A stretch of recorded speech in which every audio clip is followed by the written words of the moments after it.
Sabe, Danilo, não sei se você pode fazer uma oração em inglês para essas crianças. Pode, né? Claro, né, Danilo? Vem aqui, Danilo.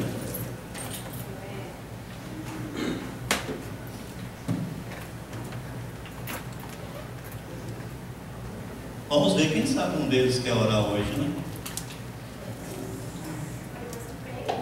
Who wants to pray tonight? Huh? David? No? Okay, let's see. Maybe next time, alright? Okay, I want you guys to prepare for next time. We want to hear your praise, okay? Alright.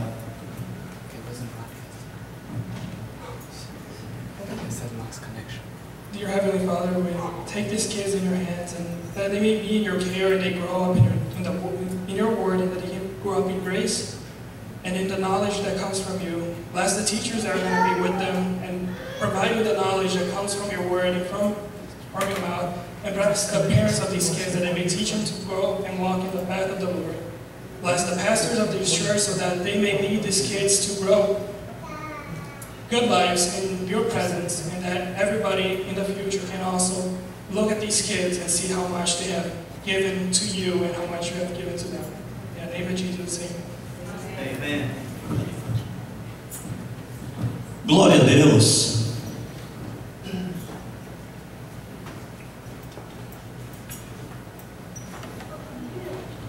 Glória ao Pai, ao Filho e ao Espírito Santo.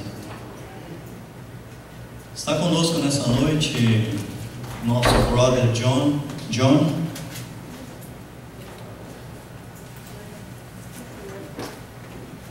Muito bom ter o John conosco aqui nessa noite. Ele quer aprender português. Português é fácil, viu? Muito fácil o português. É bom estar com você aqui para adorar a Deus, viu, John? Sinta a vontade nesse lugar. E não é nosso, e é de Deus. Por isso nós estamos alegres.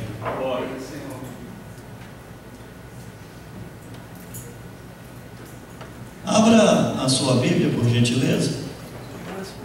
Evangelho segundo escreveu João, capítulo 8.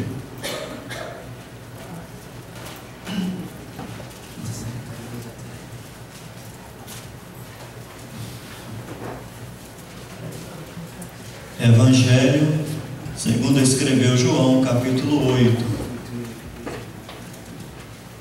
Aos nossos amigos e irmãos que estão nos vendo online, nós desejamos a cada um de vocês a bênção de Deus, no nome de Jesus. Encontramos aí João, capítulo 8. Vamos ler então a partir do versículo 3. Os escribas e fariseus trouxeram à sua presença uma mulher surpreendida em adultério, e fazendo-a ficar de pé no meio de todos, disseram a Jesus: Mestre, esta mulher foi apanhada em flagrante adultério, e na lei nos mandou Moisés que tais mulheres sejam apedrejadas. Tu, pois, que dizes? Isto diziam eles, tentando-o, para terem de que o acusar. Mas Jesus, inclinando-se, escrevia na terra com o dedo. Como insistissem na pergunta, Jesus se levantou e lhes disse: Aquele que dentre vós estiver sem pecado, seja o primeiro que lhe atire pedra. E, tornando a inclinar-se, continuou a escrever no chão. Mas, ouvindo eles esta resposta e acusados pela própria consciência, foram se retirando um por um, a começar pelos mais velhos até aos últimos, ficando só Jesus e a mulher no meio onde estava. Erguendo-se Jesus e não vendo a ninguém mais além da mulher, perguntou-lhe: Mulher, onde estão aqueles teus acusadores? Ninguém te condenou? Respondeu ela: ninguém, Senhor. Então lhe disse Jesus: nem eu tampouco te condeno. Vai e não peques mais. Graças a Deus. Que bom estar mais uma noite aqui nesse lugar para conversarmos um pouco sobre aquilo que Deus tem para cada um de nós. Eu preciso de Deus, você precisa de Deus, nós precisamos de Deus. Ninguém que está sobre a terra, seja ele rico, seja ele pobre, seja ele de qualquer nacionalidade que for, ele necessita, precisa de Deus. E quando nós começamos a deixar este sentimento da nossa necessidade de Deus fluir bem no nosso coração, nós começamos a entender melhor a Deus. Nós passamos a nossa vida e muitas vezes nós não entendemos que nós dependemos de Deus 100%. Não é 1%, 10%, 20%, 80%, 90%. Eu e você precisamos de Deus 100%. Muitas vezes nós queremos estar no lugar de Deus, e aí então nós pensamos que somos melhores, somos maiores e podemos fazer algumas coisas. Mas a verdade é que sem Deus nós nada somos, nem nada podemos fazer. Diz Jeremias que maldito o homem que confia no homem e faz do seu braço a sua força. Não é confiar em outro homem, não. É confiar em nós mesmos. A nossa confiança tem que estar posta em Deus. Diz o versículo 3 que nós lemos: os escribas e fariseus. O que será isso, escriba? Escriba é a conclusão direta da palavra, é notário público. É um escriba, um notário público. Ele, Ezequiel capítulo 9, versículo 2, você pode ler na sua casa depois, você vai ver a menção certinha. Escriba é aquele que notarizava as escrituras na lei, homem encarregado de fazer cópias do livro da lei, de outras partes das escrituras também. Jeremias 8:8, você pode ver que está escrito lá. O mais notável dos escribas foi o sacerdote Esdras, o escriba mais notável. E fariseu, que nós ouvimos tanto falar, e às vezes até colocamos esse pseudônimo em algumas pessoas, nos chamando de fariseus. Fariseu é nome de uma das 3 principais seitas judaicas, juntamente com os saduceus e os essênios. Era a seita mais segura, mais rigorosa, mais criteriosa naquilo que concernia as escrituras, as doutrinas, as coisas concernentes ao judaísmo. O texto que nós estamos lendo, no versículo 6, por exemplo, nós vemos que os escribas e os fariseus estavam tentando Jesus, tentando pegar Jesus em alguma coisa. Era um dilema para Jesus, porque se Jesus discordasse, estaria contra a lei de Moisés. Concordando, ele seria considerado um subversivo. Aí o Império Romano poderia pegar Jesus e já condená-lo de uma vez. Então era um dilema para ele. Nós, no nosso português, nós falamos que era uma encruzilhada, era como se fosse um beco sem saída. Mas eu quero aproveitar esta palavra de beco sem saída e te dizer que para Cristo, para o nosso Deus, não há beco que não tenha saída. Não há encruzilhada para o Deus que nós adoramos e nós servirmos. Não há uma forma de prendê-lo. de tomar a sua força. Ele é Deus e como Deus Ele é soberano. Ele faz o que Ele quer, da forma que Ele quer e do jeito que Ele quiser. Então, olha, era um dilema, porque se Jesus discordasse, estaria contra a lei. Se concordasse, estaria contra o governo romano.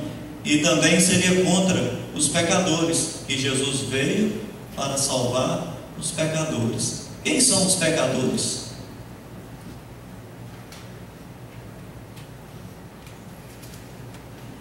É fácil nós dizermos para alguém: olha, fica de pé aí no meio, e começarmos a acusá-los, a falar algumas coisas que nós pensamos que é a nossa verdade. E nós vemos que o que aconteceu com essa mulher foi que os fariseus e escribas a pegaram em flagrante e a colocaram no meio e começaram a dizer-lhe as coisas que a lei dizia, e começaram já a pegar as pedras para apedrejar essa mulher. Então é fácil nós dizer para uma pessoa: olha, fica de pé aí no meio, começarmos a apontar e mostrar as acusações. Mas cada pessoa que viveu, cada pessoa que vive e cada pessoa que viverá ainda no planeta Terra é amada por Deus. Glória a Deus. O número incontável de pessoas que já passou pelo planeta Terra é amada por Deus. E cada pessoa é uma pessoa especial para Deus. Ninguém está isento do amor de Deus. Ninguém. Nós às vezes colocamos as pessoas de lado, mas Deus não. Deus nos ama e nos ama de igual forma. Jesus te ama também. Então olha, o ponto central do Evangelho de Cristo são as pessoas e não as coisas. O ponto central do Evangelho são as pessoas. O ponto central do Evangelho sou eu e você. O Evangelho, o ponto central dele, forte do Evangelho, somos nós, pessoas, não são as coisas.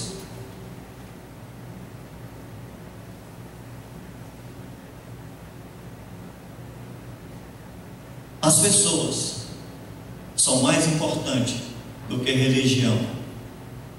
As pessoas são mais importantes de tudo que existe na terra.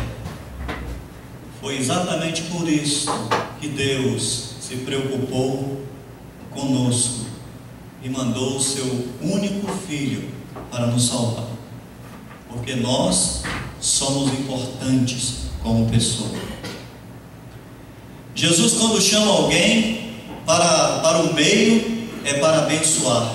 Marcos capítulo 3, versículo 3, aquele homem que tinha a mão ressequida, e Jesus estava ali na sinagoga. De repente o homem estava ali se escondendo, porque tinha um defeito. Jesus o chama para o meio. Quando Jesus chama alguém para o meio, Ele não chama para expor a vergonha ou para acusá-lo de alguma coisa. Quando Jesus nos chama para o meio, Ele nos chama para abençoar.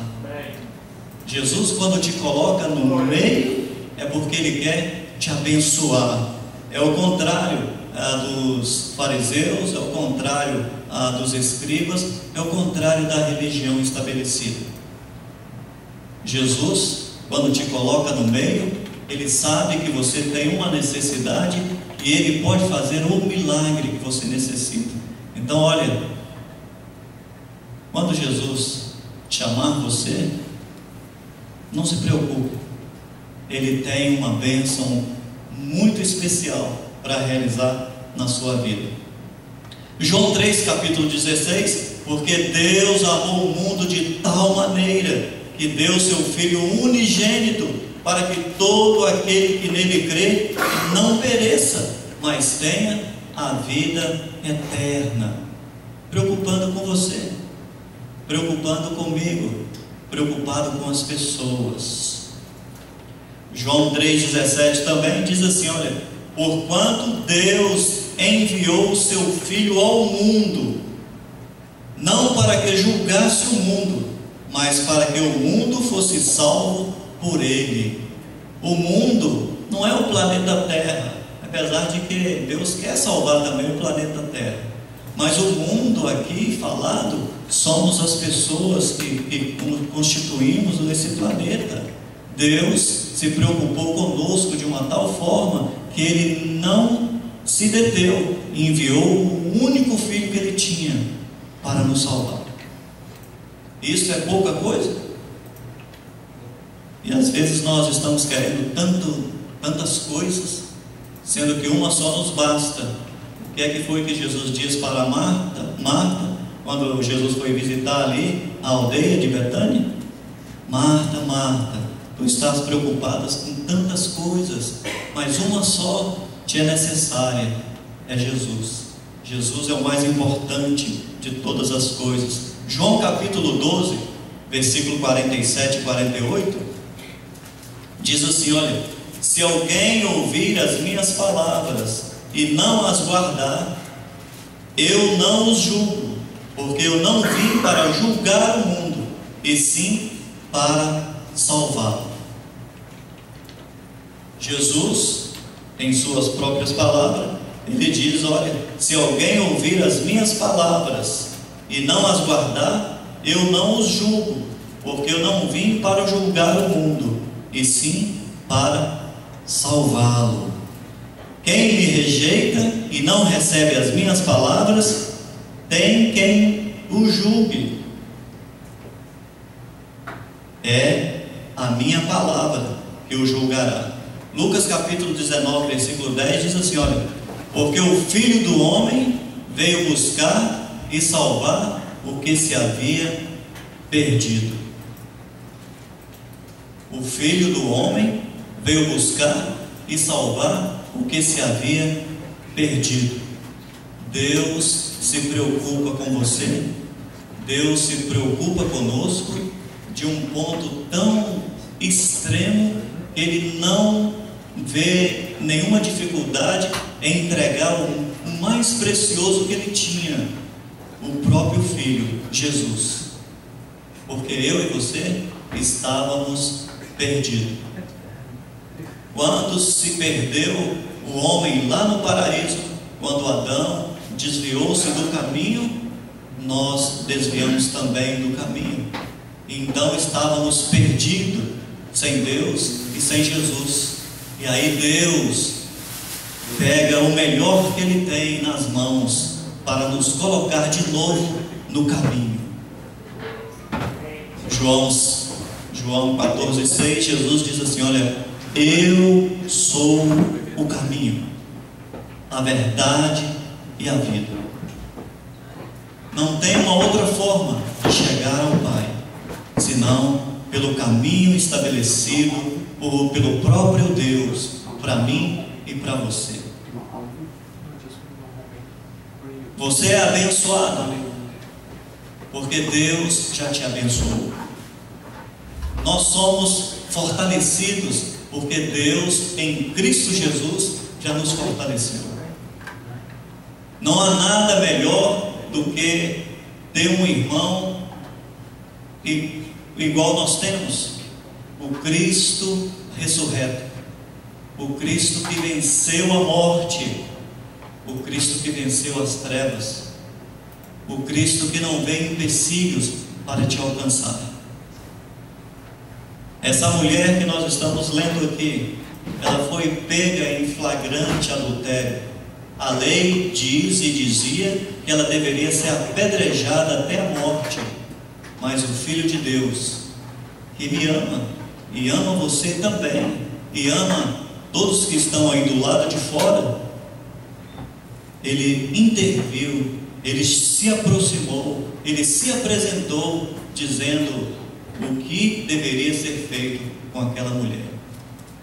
Isso quer dizer que Ele continua preocupado comigo e com você, e disposto a fazer qualquer coisa que esteja no poder dele para poder nos resgatar e nos colocar no caminho de vida.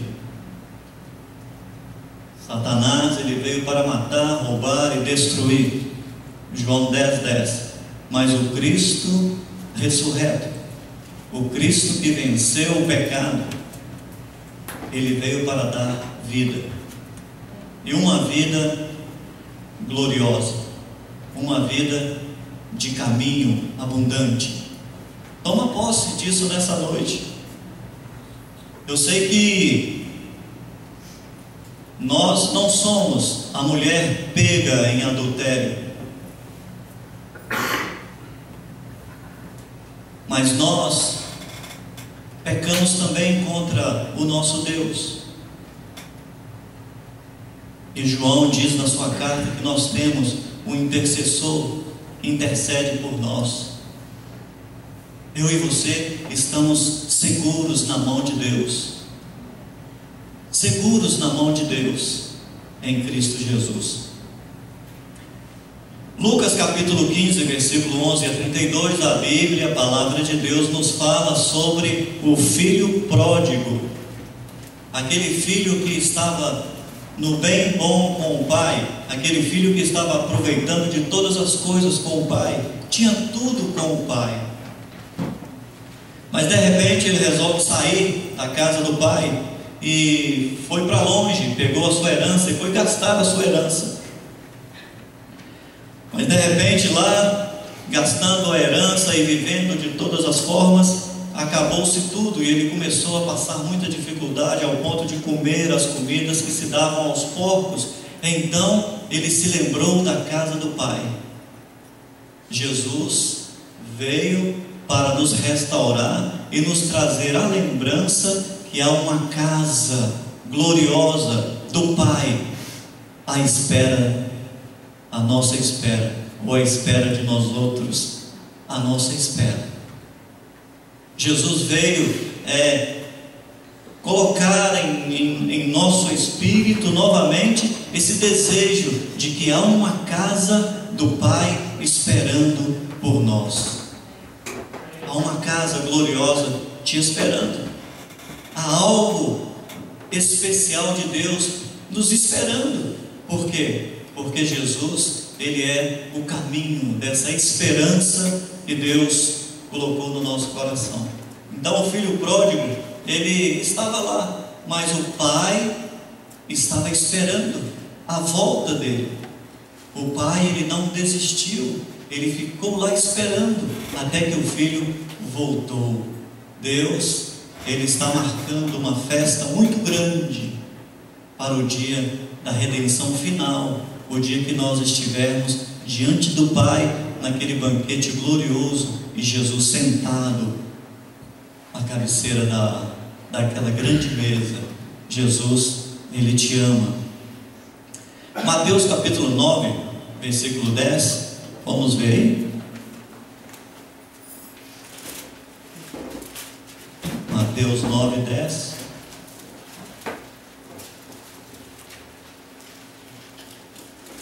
É esplêndido como Jesus quer falar conosco, como Ele quer ter comunhão conosco, e nós nos preocupamos tanto com coisinhas, que Jesus não está preocupado com essas coisinhas.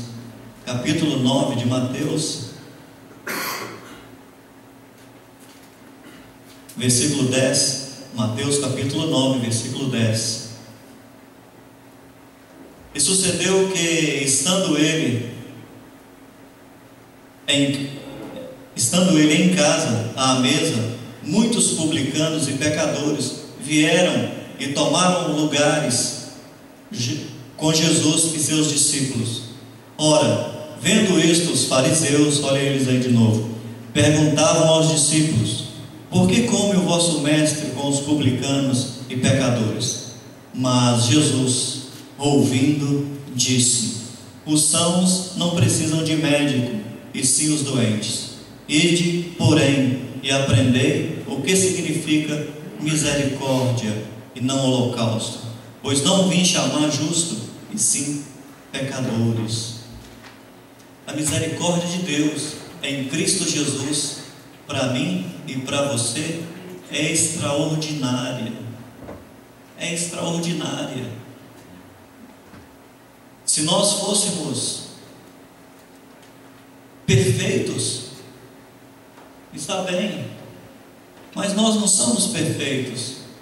Como que um Deus tão santo, tão glorioso, tão imaculado, pode querer se dar por nós e ter comunhão conosco e ter anseio por estar conosco?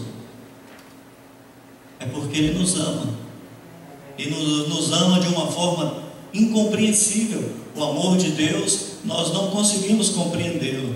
Então, olha, a misericórdia de Deus, Deus não está buscando sacrifícios, Ele só busca um coração entregue, um coração quebrado, um coração disposto.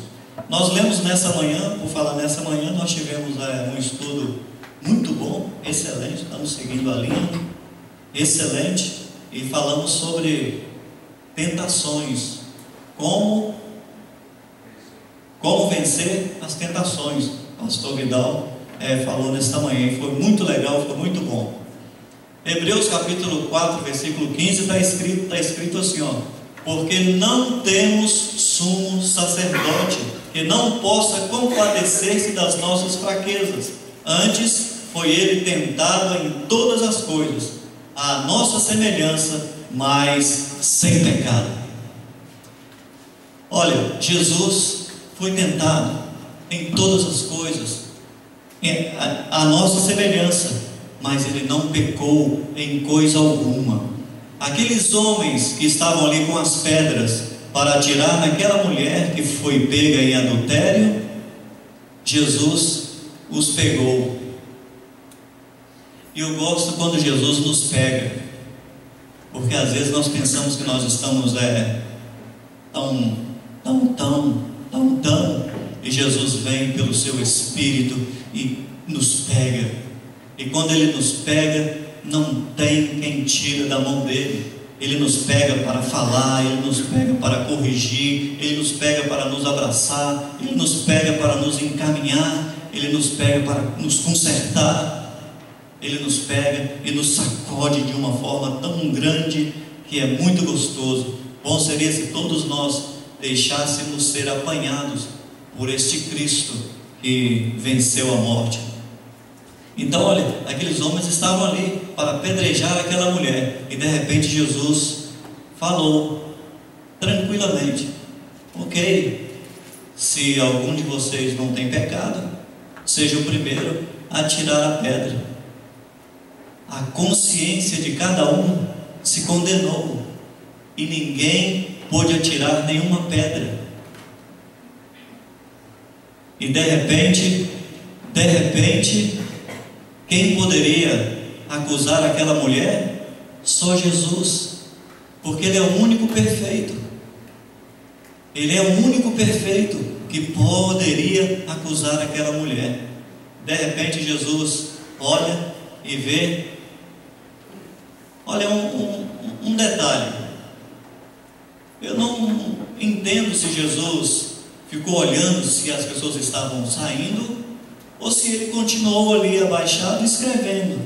Alguns especuladores, é especulação, isso ninguém sabe, dizem que Jesus estava escrevendo ali o pecado de cada pessoa. Eles dizem, ninguém sabe, né? E então Jesus estava ali abaixado escrevendo, mas eu penso que aquela mulher estava olhando os apedrejadores, porque como é que ela ia ficar? Ela ia tentar se defender das pedradas. E às vezes nós ficamos nos defendendo de pedradas. Não precisa. Ele é o nosso escudo, a nossa defesa, Ele é a nossa fortaleza. Se você tomar uma pedrada e a pedra te acertar, fica tranquilo, fica na sua, porque Ele permitiu que isso acontecesse. É porque Ele tem algo muito melhor e superior para te apresentar. A pedra não pode passar no escudo que Deus colocou sobre a sua vida. Só passa se Ele permitir. E essa mulher então estava ali porque ela já estava condenada. É algo interessante que acontece e horrível ao mesmo tempo, é porque a religião ela tem um poder de humilhar, de condenar, de massacrar as pessoas. E as pessoas é o ponto máximo de Deus. Ele deu o melhor que Ele tinha, para que as pessoas fossem alcançadas pelo amor dEle. E a religião muitas vezes tem esse poder de contrariar até essa vontade de Deus. Nós vivemos como igreja por causa das pessoas. A igreja vive por causa das pessoas. Igreja sem pessoa não é nada. Então nós vivemos por causa das pessoas, que somos nós. Olha, Jesus te ama, viu? Te ama muito, muito, muito. Então olha, aquela mulher estava ali para ser apedrejada, e de repente ela olhando os apedrejadores, Jesus não estava olhando, porque Jesus já sabia que sem pecado era só Ele que poderia atirar uma pedra. Ele não o fez. No verso 11 que nós lemos aqui de João 8, no verso 11, respondeu, no verso 10 começando, erguendo-se Jesus e não vendo a ninguém mais além da mulher, perguntou-lhe: mulher, onde estão aqueles teus acusadores? Ninguém te condenou? Respondeu ela: ninguém, Senhor. Olha, na situação daquela mulher, depois que os acusadores foram todos embora e Jesus ficou ali escrevendo, será que ela não deveria ter corrido? Porque ela já estava, ela não sabia o que é que o mestre ia falar. Os acusadores foram embora, ela poderia ter corrido também, mas ela não. Ela falou: não, Senhor, os acusadores já se foram. E Jesus então responde para ela: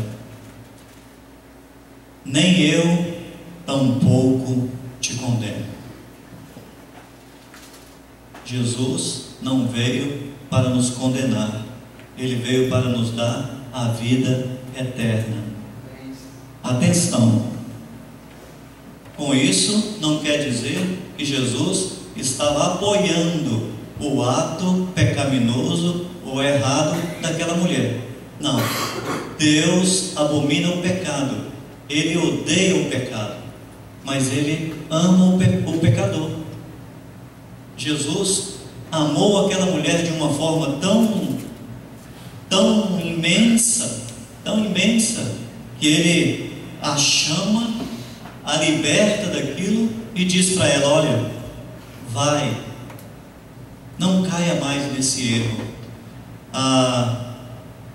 Deus deu uma oportunidade para ela de se arrepender, e é isso que Deus nos chama nesta noite, nos dando uma oportunidade de arrependimento e voltarmos para Ele, e voltarmos para o Cristo, para voltar para Jesus, na beleza do que Ele é, na simplicidade de Deus, no que Jesus tem para você, no que Jesus quer te dar nessa noite, no que Jesus tem para te dar amanhã. Vamos ficar em pé?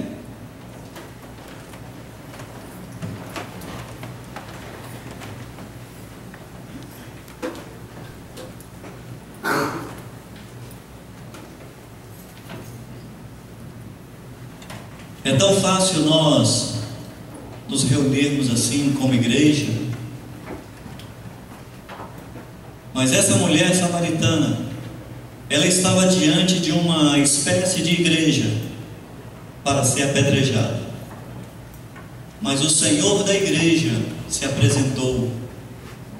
Ele se apresenta como se dizendo: olha, se apedrejada, tem que passar por mim primeiro. E Jesus nos fala nessa noite: para apedrejar você, tem que passar por cima dele primeiro. Para tocar, tem que passar por cima de Jesus. E Ele não vai deixar, porque Ele nos ama, Ele te ama, Ele quer fazer que nós possamos pegar o caminho reto, o caminho estreito, que nos leva à salvação perfeita em Cristo Jesus. Vamos orar?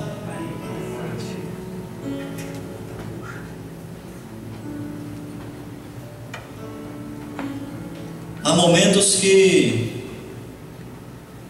palavras não resolvem. Só mesmo um gesto de Jesus na cruz, que demonstrou amor por nós.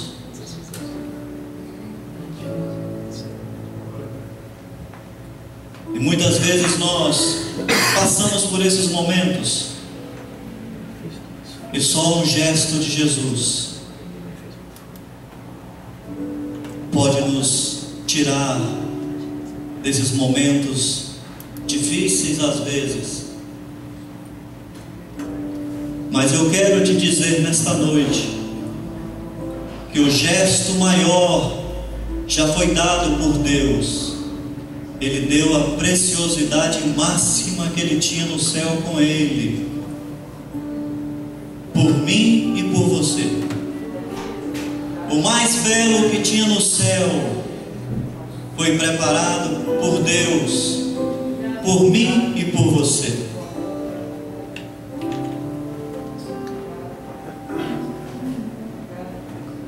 A maior luz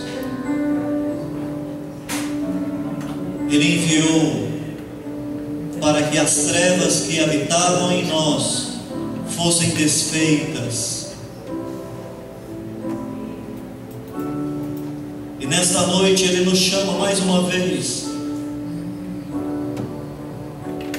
a nos arrependermos, a nos entregarmos a Ele, a deixar que Ele trabalhe conosco e fale conosco, deixar que Ele nos guarde dos apedrejamentos,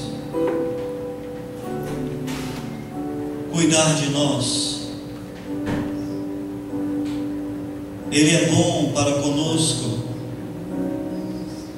A bondade de Deus excede muito o nosso conhecimento, o nosso entendimento.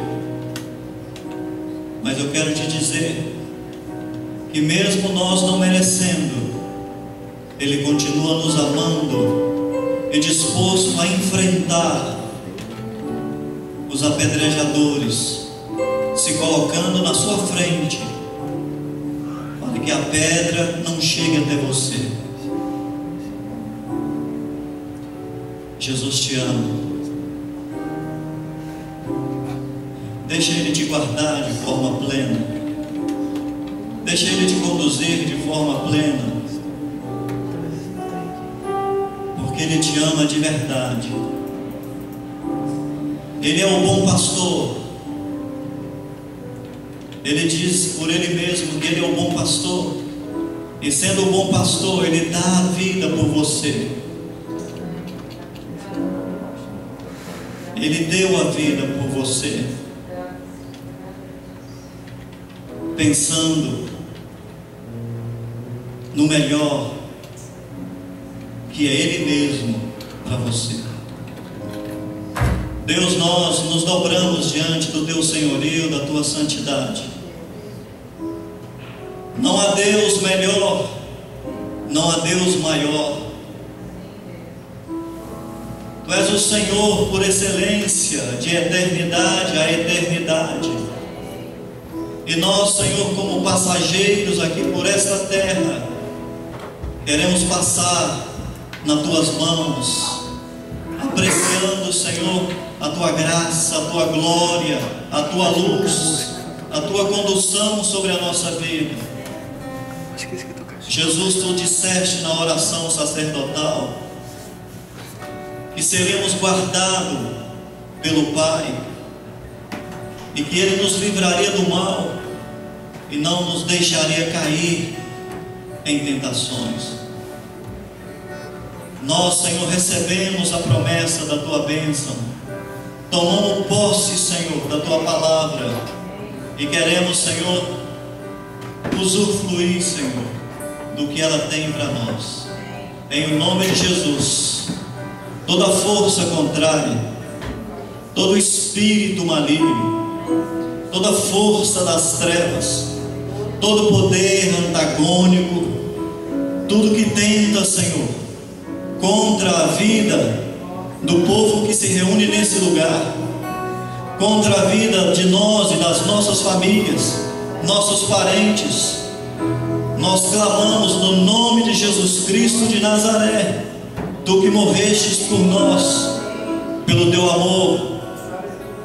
Guarda, Senhor, debaixo das Tuas mãos poderosas e leva-nos, Senhor, até o lugar santíssimo, em nome de Jesus.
sei que é um momento que você está passando.